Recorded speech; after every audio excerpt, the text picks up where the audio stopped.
হে যুবক, 12টা 1টার সময় তুমি একা কোথাও যেতে পারবে না, যেখানে অন্ধকার, তোমার যাওয়ার সাহস নাই। তুমি একবার চিন্তা করো, তোমাকে একদিন কবরে যেতে হবে। ওই কবরে তুমি একা কি করে থাকবে? হে যুবক, তুমি মনে করেছ আমার এখনো অনেক সময় আছে। কিছুদিন আগে ও দুনিয়ার মানুষ, একটা ছেলে সন্তান আমাদের হাক্কানি মাদ্রাসায় হাফিজি খানায় পড়তো। ও দুনিয়ার মানুষ, সেই সন্তান দুনিয়া থেকে বিদায় নিয়েছে, আমার কাছে পড়েছিল। ও দুনিয়ার মানুষ, তার মরণের খবরটা যখন শুনলাম, ও দুনিয়ার মানুষ, যে রাতে মারা যায় তার কি 2-4 ঘন্টা আগে তার আব্বা যার একটু বোকাঝোকা করেছিল। ও দুনিয়ার মানুষ, ছোট সন্তান কিছু বোঝে না, হয়তো আনন্দ নিয়েছিল, মোবাইল নিয়ে ঘুমাতে ঘুমাতে ও দুনিয়ার মানুষ হঠাৎ স্ট্রোক করে দুনিয়া থেকে বিদায় নিয়েছে। মোবাইলের আলো জ্বলছিল, কিন্তু আব্বা জান বলছে আমার সন্তান এখনো ঘুমালো কিনা আমি একটু দেখি। দরওয়াজা খুলে দেখছে ছেলের হাতে মোবাইল আছে, ছেলের গায়ে হাত দিল, মোবাইলটার সাথে সাথে পড়ে গেল, সন্তানের গাটা হিম হয়ে গেছে। ও দুনিয়ার মানুষ, বাবা বারে বারে ডাকছে, হে বাবা ওঠ ওঠ, আর বাবা সাড়া দিচ্ছে না। হে যুবক, তোমার মরণের গ্যারান্টি, তুমি যে 40, 45, 50, 60 বছর পর্যন্ত তুমি দুনিয়ায় থাকবে, তোমার কাছে কে গ্যারান্টি দিল? তোমার হাতে স্মার্টফোন আছে, তোমার কাছে কে মেসেজ দিল তোমার 40, 45, 60 বছর পর্যন্ত তুমি দুনিয়ায় থাকবে? হে যুবক, ওই সন্তানের সে হাফেজ পড়ছিল। ও দুনিয়ার মানুষ, সেই সন্তানটা দুনিয়া থেকে বিদায় নিল, বড় জোর 15 থেকে 17 বছর হবে। ও দুনিয়ার মানুষ, বিশেষ করে আমার যুবক ভাইরা, আমি তোমার কদমের উপরে হাত রেখে বলে, এমন হঠাৎ মউতকে ভয় করো। নবীজি বলে, হঠাৎ মউত আসার আগে তোমরা নিজেকে প্রস্তুত রেখো, কবরের জন্য, হাসরের জন্য, মিজানের জন্য। ও দুনিয়ার মানুষ, ও যুবক ভাইরা, মরণের কথা চিন্তা করো, একদিন তোমাকেও এভাবে চলে যেতে হবে, কবরে একা থাকতে হবে। আল্লাহর জন্য সময় বার করো যুবক, মসজিদে আল্লাহর জন্য বেশি বেশি সময় দাও, নামাজে বেশি বেশি সময় দাও, ঈমান মজবুত করার চেষ্টা করো।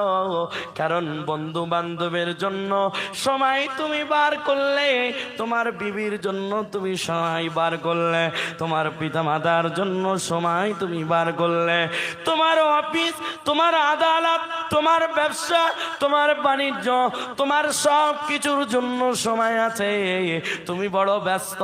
তবে তোমাকে যখনই বলা হয় একটু আল্লাহর জন্য সময় বার করো, ইবাদতে সময় দাও, তখনই তুমি বলো আমি এখন একটু ধর্ম নয় কর্ম করে নিই, পরে 40, 45 বয়স যখন হবে তখনই ধর্ম করব।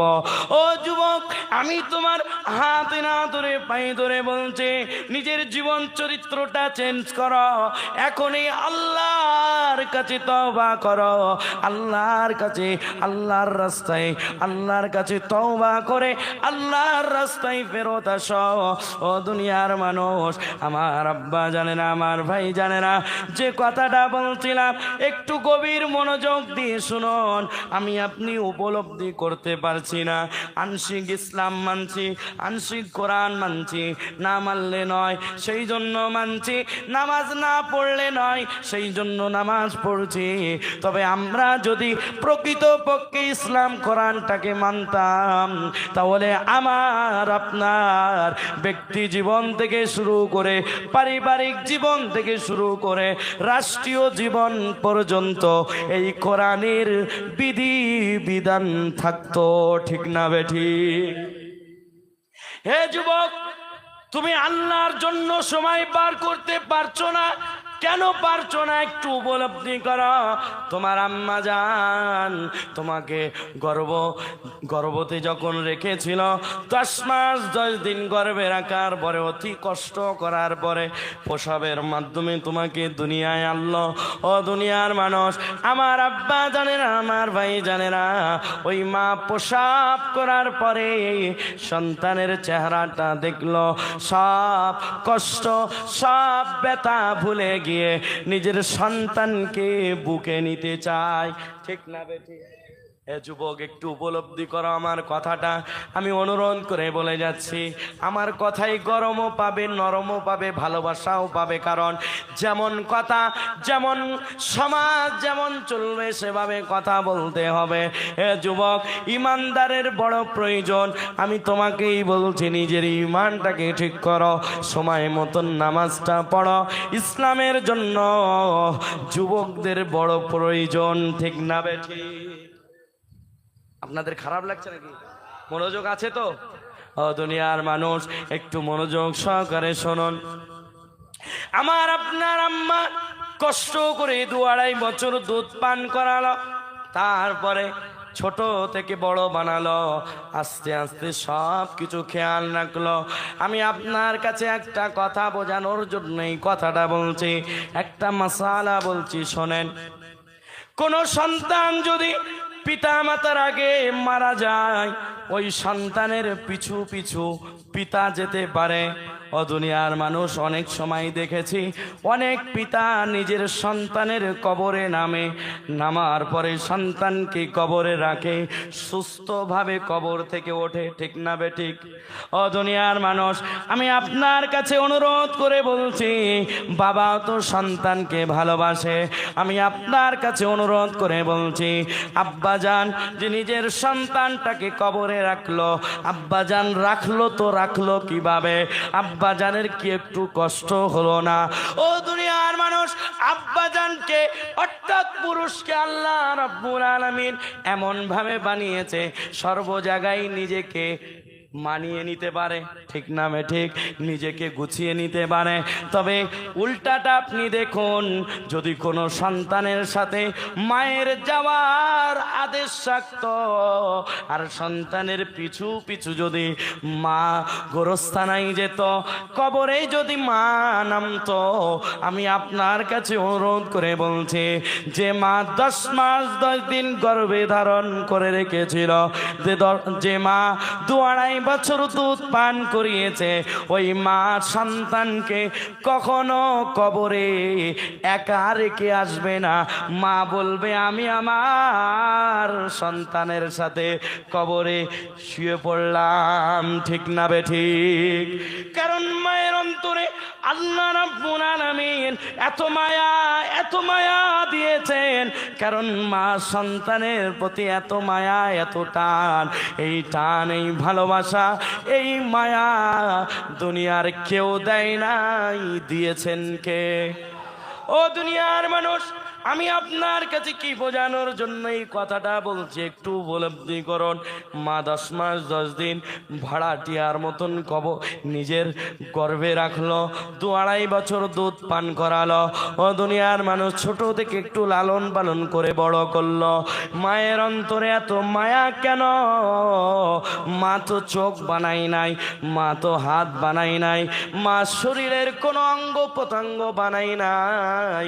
মা শুধু কেবলমাত্র আমাকে গর্ভে রেখেছিল, দুধ পান করিয়েছিল, আমাকে দেখভাল করে বড় বানিয়েছে। মায়ের অন্তরে এত মায়া কেন? কারণ আল্লাহ দিয়েছে।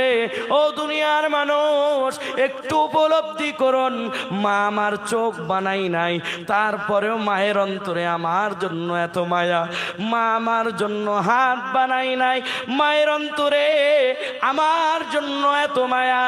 মা তো আমার শরীরের কোনো অঙ্গ প্রত্যঙ্গ বানাই নাই, সেই মায়ের অন্তরে এত মায়া, এত মায়া, এটা শুধুমাত্র আল্লাহর জন্য হয়েছে। ঠিক না বেঠিক? মায়ের অন্তরে এত মায়া। তবে হে যুবক, যুবক, যে রব তোমার হাত বানিয়েছে, যে রব তোমার চোখ বানিয়েছে, যে রব তোমার শরীরের একটা চার বানিয়েছে, সূরা ৩-এর ভিতরে আল্লাহ রাব্বুল আলামিন বলেন ওয়াত্তিনি ওয়াজ-যাইতুনি ওয়া তুরি সিনিনা ওয়া হাযাল বালাদিল আমিন লাকাদ খালাকনাল ইনসানা ফি আহসানি তাকওয়িম। একটু জোরে বলুন না সুবহানাল্লাহ। আল্লাহর চারটি কসম খেলেন, তারপরে একটা কথা বললেন, আমি মানুষকে অতি উত্তম রূপে বানিয়েছি। জোরে বলুন, আল্লাহর কসম খেতে হলো কেন? আল্লাহ এই জন্য কসম খেলেন, এই জন্য তিনি কসম খেলেন। আর রব্বুল আলামিন তিনি বোঝাতে চাইলেন, আমি কসম খাওয়ার পরে যে কথাটা বলবো সেই কথাটা অতি গুরুত্বপূর্ণ। কথাটাকে গুরুত্বপূর্ণ বানানোর জন্য আল্লাহ কসম খেলেন। ও দুনিয়ার মানুষ, আল্লাহ কসম খাওয়ার পরেই বলছেন আমি মানুষকে অতি উত্তম রূপে বানিয়েছি। ও যুবক, আমি তোমার হাতে না ধরে পায়ে ধরে বলছি, এই বডি আল্লাহ বানিয়েছে। আর যে মা 10 মাস 10 দিন গর্ভে রাখার পরে 2-2.5 বছর দুধ পান করানোর পরে নিজেকে একটু সন্তানের জন্য সময় বার করে লালন পালন করে, ওই মা যদি সন্তানের জন্য সব করতে পারে, তাহলে যে আল্লাহ হাত বানিয়েছে সেই আল্লাহর কুদরতি অন্তরে এই মানুষের জন্য, এই বান্দার জন্য কত মায়া। একটু উপলব্ধি করো ও যুবক ভাই, একটু উপলব্ধি করো। আমি আপনি যখন মসজিদে আজান হয়, ওই আজান যখন শোনার পরে মসজিদে যাই না, নামাজি শরীক হই না, তখন আল্লাহ যেন পিছন থেকে ডাকতে ডাকে, ইয়া আইয়ুহাল ইনসান মা গররাকা বিরাব্বিকাল কারীম। ও দুনিয়ার মানুষ, আল্লাহর এই শব্দটা একটু উপলব্ধি করুন। আমি আপনি যখন আল্লাহ থেকে দূরে চলে যাই, আমি আপনি যখন গুনার কাছে অগ্রসর হই, ইবাদত থেকে দূরে গিয়ে, অর্থাৎ এক কথায় আল্লাহকে ভুলে গিয়ে শয়তানের রাস্তায় যখন চলতে থাকে, আল্লাহ তখন পিছন থেকে ডাকতে থাকে, ইয়া আইয়ুহাল ইনসান, হে মানব সম্প্রদায়, হে মানব সম্প্রদায়, মা গররাকা বিরাব্বিকাল কারীম, আমি কারীম রবের ব্যাপারে তোকে কে ধোকাই ফেললো যে আমি রব থেকে তুই দূরে চলে যাস? কে তোকে কি দিল? তোর গায়ক কি তোর বডির স্ট্রাকচার বানিয়েছে? তোর গায়ক কি তোর কণ্ঠ দিয়েছে? তোর গায়ক তো তোর কণ্ঠ দেয় নাই, তোর নায়ক তো তোর চোখের জ্যোতি দেয় নাই, তোর সেলিব্রিটি তোর তো কথা বলার ক্ষমতা দেয় নাই, দিয়েছি আমি আল্লাহ। কেউ তো কিছু দেয় নাই। ও দুনিয়ার মানুষ, আল্লাহ এভাবে বলতে থাকে, হে মানব সম্প্রদায়, আমি কারীম রব থেকে তুমি কিভাবে দূরে যাও? এই কথাটার ওজন লোড কত আপনি জানেন?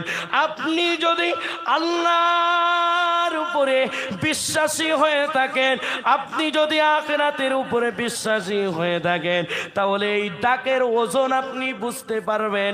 কারণ এই ডাকটা দুনিয়ার কেউ দেয় নাই, এই ডাক দিচ্ছেন কে? ও দুনিয়ার মানুষ, আমার আব্বা জানেরা, আমার ভাই জানেরা, একটু গভীর মনোযোগ দিয়ে শুনুন। এই ডাক আল্লাহ রাব্বুল আলামিন দিচ্ছেন। আমি আপনি এই ডাক শোনার পরে কিভাবে দূরে যাই? আমি আপনি গুনাহ যখন করি, তখন আল্লাহ বলে, হে বান্দা, তুমি দরওয়াজা বন্ধ করে, তুমি জানালা বন্ধ করে যখন তুমি গুনাহে লিপ্ত হও, হে যুবকেরা, হে তরুণেরা, একটু উপলব্ধি করো আল্লাহর মায়া কেমন। দেখো, গুনাহ যখন করতে যায় আল্লাহ পিছন থেকে ডাকতে থাকে, আমি আপনি দরওয়াজা লাগিয়ে দিয়ে জানালা লাগিয়ে দিয়ে কেউ যদি দেখতে পাই তাহলে সম্মানের ব্যাপার। ও দুনিয়ার মানুষ, সেই জন্য আমি আপনি দরওয়াজা জানালা বন্ধ করে গুনায় লিপ্ত হতে যখনই যায় আমার আল্লাহ তখন বলে, হে বান্দা, আমি আল্লাহ রাগান্বিত হয়ে তোর থেকে অক্সিজেন কেড়ে নিই নাই, আমি আল্লাহ দরওয়াজার ফাঁকা দিয়ে জানালার ফাঁকা দিয়ে অক্সিজেন পাঠিয়ে দেই যাতে বান্দারে তুই মরে না যাস। একটু উপলব্ধি করো ভাইজান, নামাজ আপনি পড়ছেন না কেন? হে যুবক, তুমি নামাজ কেন পড়ছো না? মুজাদ্দিদ জামান বলে, বাবা আমার কাছে তুমি আসছো কিনা আমি এটা দেখবো না, আমার কাছে প্রতিনিয়ত তুমি হাজিরা দিচ্ছ কিনা আমি দেখবো না, তবে আমি কোরআন সুন্নাহ থেকে যে কথাগুলো তোমাদের মাঝে রেখে গেলাম এই কথাগুলো তোমাদের জীবনের সাথে মিলাও, বাস্তব জিন্দেগিতে প্রতিফলিত করো। সেই কথাগুলোকে এগুলো করলে কি লাভ হবে? মুজাদ্দিদ জামান বলে, বাবা আমি 4টি কথা বলেছি, এবং নামাজ বিনা কাজায় পড়তে হবে, নুরানি কোরআনি ওজিফা পড়তে হবে, অর্থাৎ কোরআন তেলাওয়াত করতে হবে, হালাল রুজি খেতে হবে, আল্লাহর ভয় অন্তরে রেখে চলতে হবে। আল্লাহর ওলি আল্লামা আযান গাছি রহমাতুল্লাহ আলাই তিনি এই 4টি কথা বলেছেন। এই 4টি কথা এখানে একটু গিট মারুন, আমি এখানে আসবো। তবে অনেকেই আছে, এমন আছে ও দুনিয়ার মানুষ, আমার আব্বা জানেরা, আমার ভাই জানেরা, অনেকেই বলে আমি হাক্কানি আঞ্জুমানের অনুসারী, 30 বছর ধরে দরবারে যাচ্ছি, তবে ওই ব্যক্তিটা গোলাবাজারি করেছে কিন্তু নিজের চরিত্র এখনো পরিবর্তন করতে পারে নাই। ও দুনিয়ার মানুষ, আপনার কেন মুখে বলতে হবে আমি অমুকের অনুসারী? আপনার কার্যকলাপ, আপনার আমল, আপনার ইসলামের প্রতি মায়া বলে দিবে আপনি একটা কামেল ওলি সালিহিন বান্দার অনুসারী। জোরে বলুন। হে যুবকেরা, হে তরুণেরা, আল্লামা আযান গাছি রহমাতুল্লাহ আলাইহির কথাটা একটু উপলব্ধি করো, তাহলে অবশ্যই অবশ্যই আমি তুমি নিজের জীবন পরিবর্তন করে নিতে পারবো। মুজাদ্দিদ জামান আল্লাহর ওলি আল্লামা আযান গাছি রহমাতুল্লাহ আলাইহি এই 4টি কথা বললেন, আমি আপনি যদি এই 4টি কথা মেনে নিতে পারি, নামাজটা সময় মতন যদি পড়তে পারে, বিনা কাজায় পড়ার অর্থ হলো নামাজটা সময় মতন পড়া। এটা কে বলেছেন? ও দুনিয়ার মানুষ, আল্লাহ রাব্বুল আলামিন নিজে বলছেন, ইন্নাস সালাতা কানাত আলাল মুমিনিনা কিতাবাম মাওকুতা। আল্লাহ রাব্বুল আলামিন কোরআনুল কারীমের মধ্যে বলেছেন তোমরা সময় মতন নামাজটা আদায় করো। অনেকেই বলে এই আযান গাছিওয়ালারা বিনা কাজাই কোথায় নামাজ পেল? বলে কি বলে না? বলে কি বলে না? ও দুনিয়ার মানুষ, মুজাদ্দিদ জামান যে কথাটা বলেছেন কোরআন সুন্নাহ থেকে বলেছেন। হে যুবক, দিলটা নরম করে এই কথাগুলো শোনো। আমি হয়তো আর কখন আসতে পারবো কিনা জানি না, হায়াতের কোনো গ্যারান্টি নাই, তবে আল্লামা আযান গাছি রহমাতুল্লাহ আলাইহিকে যেহেতু আমি মেনেছি, আমি কেন মেনেছি এটা আমার জবান দিয়ে ব্যক্ত করার দরকার আছে না নাই? কথা বলুন। আমার কারণে অনেকেই পরিবর্তন হবে। হে যুবক, আমি তোমার হাত না ধরে পায়ে ধরে বলছি, একটু গভীর মনোযোগ দিয়ে আমার কথাটা শোনো।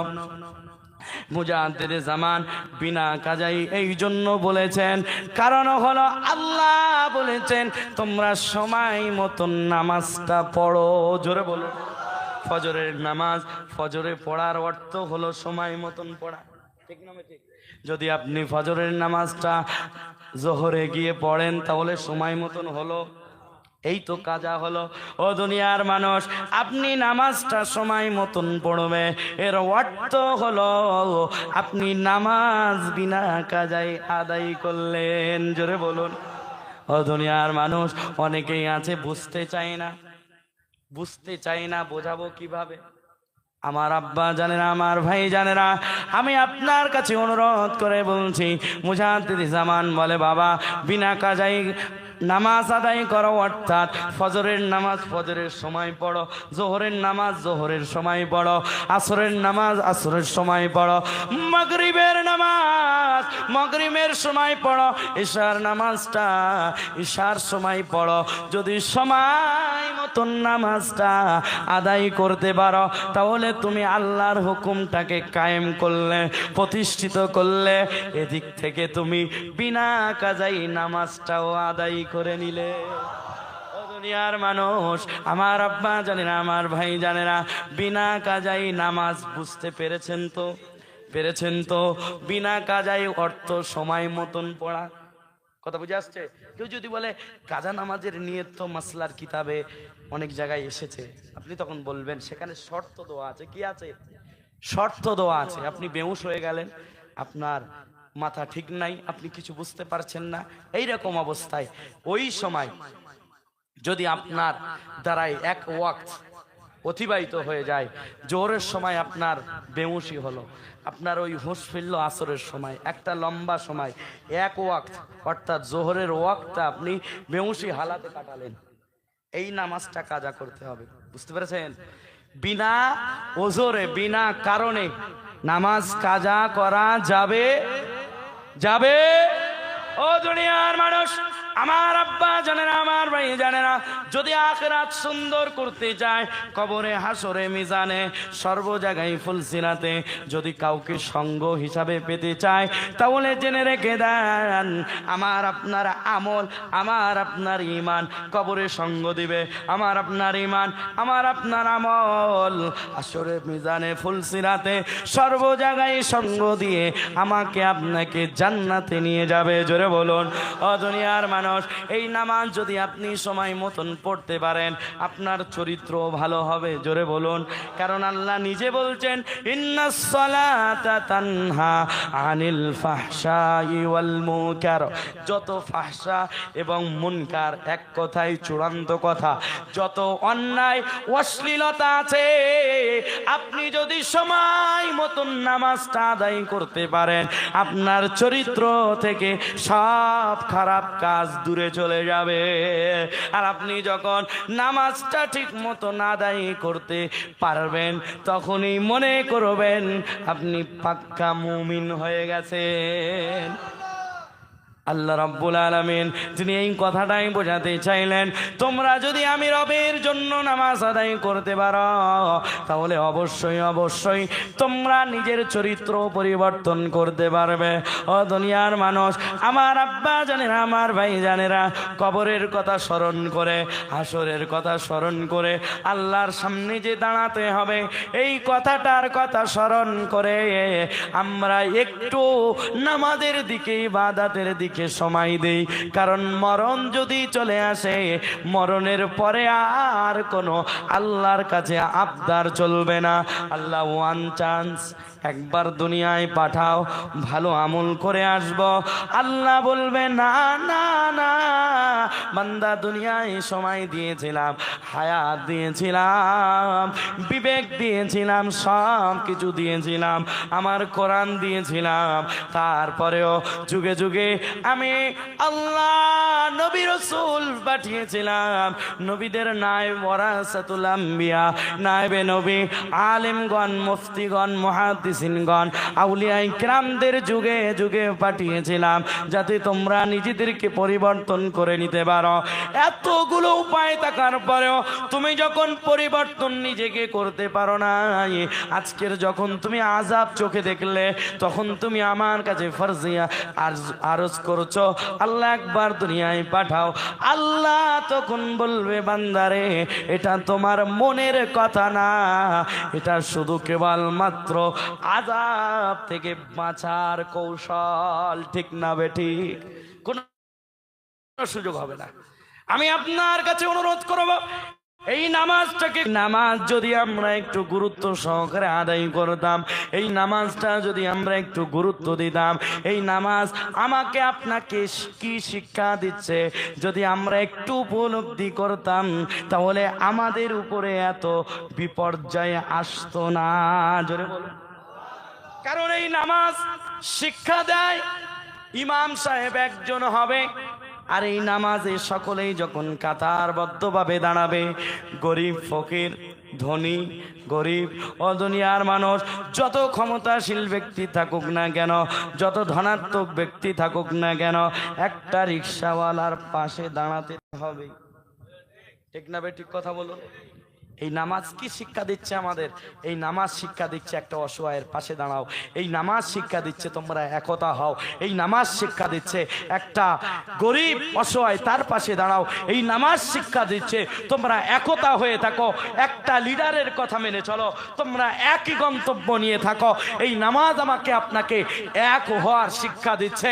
যদি আমরা এক হয়ে যেতাম তাহলে আমাদের উপরে কেউ চোখ গরম করে কথা বলার ক্ষমতা রাখতো না। ঠিক না ঠিক কথা বলুন। ও দুনিয়ার মানুষ, আমরা নামাজ থেকে শিক্ষা নিতে পারি নাই, সেই জন্য আমাদের ভিতরে এত দলাদলি। যদি এলাকার কেউ অসহায় হয়ে যায়, আমরা চোখে দেখি, এখন বর্তমান তো সেলফির যুগ। কিসের যুগ? কেউ অসহায় হয়ে রাস্তায় পড়ে আছে, ভিডিও করছে, দেখি একটু দেখি কি করছে, ভিডিও করছে। ডিজিটাল যুগ চলে এসছে, কাউকে যে সহযোগিতা করতে হবে এই মানবতা দিল থেকে উঠে গেছে। ঠিক না ঠিক? নিজের আপন ভাইটা অসহায়, নিজের আপন বোনটা অসহায়। এই নামাজ থেকে আপনি কি শিখলেন তো কি শিখলেন? এই নামাজ থেকে যদি আপনি শিক্ষা গ্রহণ করতে পারছেন, এই নামাজ যদি আপনি মন মতন, নিজের মতন, যদি নবীর তরিকা মতন যদি মন দিয়ে নামাজটা পড়তে পারতেন, তাহলে আপনার চরিত্র সহ নিজের পাড়া প্রতিবেশীকেও আপনি খেয়াল রাখতেন। ঠিক না ঠিক কথা বলো। ও দুনিয়ার মানুষ, এই নামাজকে আপনি কিভাবে পড়ছেন, নামাজ থেকে কি শিক্ষা নিচ্ছেন, এটা দেখার বিষয় আছে না নাই? ও দুনিয়ার মানুষ, আমি আপনি নিজের আপন ভাইয়ের সাথে মারামারি করছি, নিজের চাচাতো ভাইয়ের সাথে মারামারি করছি, নিজের বোনের সম্পদটা মিথ্যা দলিল বানিয়ে নিজের নামে করে নিচ্ছে। অনেকেই এমন আছে বলছে দাদা আমার নামে লিখে গেছে, আমার বোনেদের দিয়ে যায় নাই। ও দুনিয়ার মানুষ, অনেকেই বলে যেহেতু আমার নামে লিখে গেছে, এটা আমি আমার বোনের দেব না। বলে কি বলে না? আর একটা কথা সমাজে ছড়িয়ে আছে, বলে মেয়েরা যদি বাপের বাড়ির সম্পদ নিয়ে যায় তার সংসারে সুখ হয় না। বলে কি বলে না? বলে কি বলে না? এটা কিছু কিছু ভাইদের চাল, কারণ সম্পদটা নিজের বেশি হবে। ও দুনিয়ার মানুষ, শুনে রেখে দেন, আল্লাহ আদেশ করলেন এক ছেলে যা পাবে দুই মেয়ে। এটা কার আদেশ? আর তুমি বলছো যে বোনেরা, কোনো মহিলা যদি বাপের বাড়ির সম্পদ নিয়ে আসে সংসারে সুখ হয় না, শান্তি হয় না। ও দুনিয়ার মানুষ, না না না, কখনো এটা করবেন না। আমি আপনার কাছে অনুরোধ করে যাচ্ছি, বোনের হকটা আদায় করে দিবেন। যদিও আপনার দাদা নাতিদের নামে, নাতনিদের নামে যদি না দিয়ে যায়, আমি তোমাকে বলছি তোমার দাদা তোমার নামে দিয়ে গেছে, সেই দাদার ভুলটা তুমি শুধরে নিতে পারো। ঠিক না ঠিক?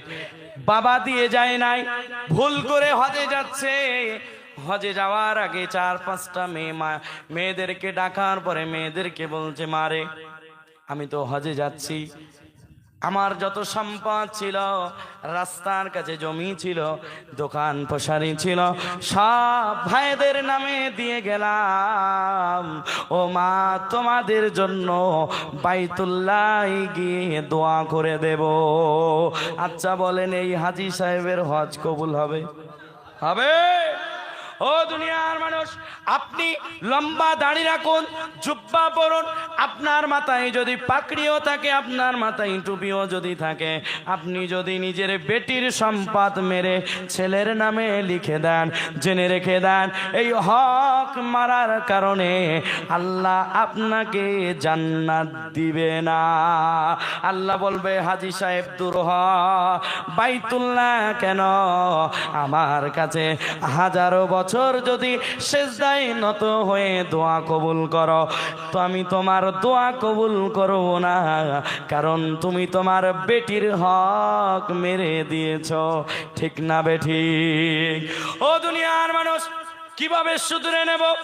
আপনার কাছে সম্পদ আছে, আপনার আব্বা জানও চলে গেছেন, দাদাও চলে গেছেন, আপনার নামে সম্পদগুলো আছে, আপনি বোনের সম্পদগুলো ভাগ করার পরে বোনেদের ভিতরে বন্টন করে দেওয়ার পরে আল্লাহর কাছে দোয়া তুমি করো, আল্লাহ আমার আব্বা জান আমার দাদা জান আগের মানুষ ছিল, কোরআন সুন্নাহ ততটা বুঝতো না, আল্লাহ ভুলের কারণে আমার নামে করে গিয়েছিল, আল্লাহ সেটা আমি সুন্দর করে আমার বোনেদের নামে দিয়ে দিলাম, আল্লাহ এই দিয়ে দেওয়ার পরে তোমার কাছে দোয়া চাইছি, আল্লাহ আমার আব্বা এবং দাদা জানের গুনাহ মাফ করে দাও।